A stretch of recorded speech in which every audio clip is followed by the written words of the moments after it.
Next చూడండి, what is email etiquette. Already email etiquette first సెమిస్టర్లో కమ్యూనికేషన్లో తెలుసుకున్నాం. అదే సేమ్ క్వశ్చన్ ఇక్కడ చూడండి. ఎటిక్యూట్ అంటే మేనర్స్ అని అర్థం వస్తుంది. మనకి ఈమెయిల్ అనేది పంపించేటప్పుడు ఏ మేనర్స్ని ఫాలో అవుతూ మనం దీన్ని పంపించాలి అనేది మనకి ఈమెయిల్ ఎటిక్యూట్ చెప్తూ ఉంటుంది అనమాట.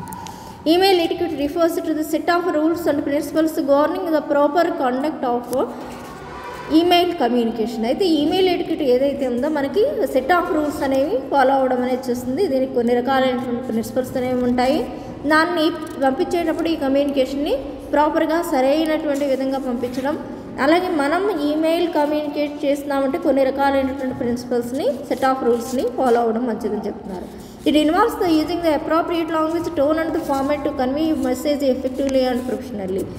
ఇంకా ఏముంటుందండి, పంపించేటప్పుడు మనం పంపించేటటువంటి లాంగ్వేజ్ ఎలా ఉండాలి, అప్రోప్రియేట్గా ఉండాలంటే ఇది కూడా ఫార్మల్ లాంగ్వేజ్లోనే పంపిస్తాం. అప్రోప్రియేట్ సరైనటువంటి లాంగ్వేజ్ని ఉపయోగించాలి.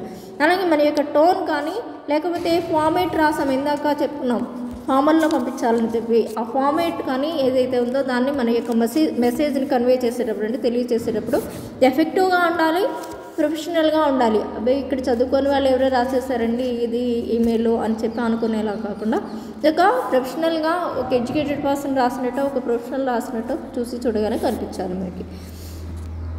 Next, having good email etiquette is important because it enhances the communication and promotes professionalism and avoids misunderstanding or conflicts.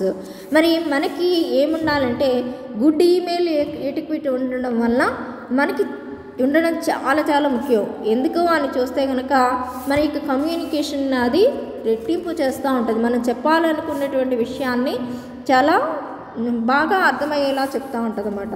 దానివల్ల మనకి ప్రొఫెషనలిజం అనేది వృత్తిపరంగా మనం చేసేటటువంటి ప్రొఫెషనలిజం అనేది కనిపిస్తూ ఉంటుంది. మనం క్లియర్గా ఎదుటి వాళ్ళకి అర్థమయ్యేలా చెప్పిన వల్ల ఎదుటి వాళ్ళు మిస్అండర్స్టాండ్ చేసుకోరు. మనం చెప్పినటువంటి విషయం ఎదుటి వాళ్ళకి వెంటనే అర్థమవుతుంది కనుక. అలాగే కాన్ఫ్లిక్ట్స్ అనేవి రావు. కాన్ఫ్లిక్ట్స్ అంటే సంఘర్షణలు. మనం చెప్పే విషయం క్లియర్గా ఉంటే కాన్ఫ్లిక్ట్ ఎందుకు వస్తుంది, సంఘర్షణ అనేది రాదు. When emails are composed with proper etiquette they convey a sense of respect and consideration and effectively which can lead to the improved relationship and productivity. Emails ఎప్పుడైనా కంపోజ్ చేసినప్పుడు ప్రాపర్ అయినటువంటి ఎటిక్యూట్తో మనల్ని ఏమంటున్నాడు అంటే సరైనటువంటి మేనర్స్లో రాయండి.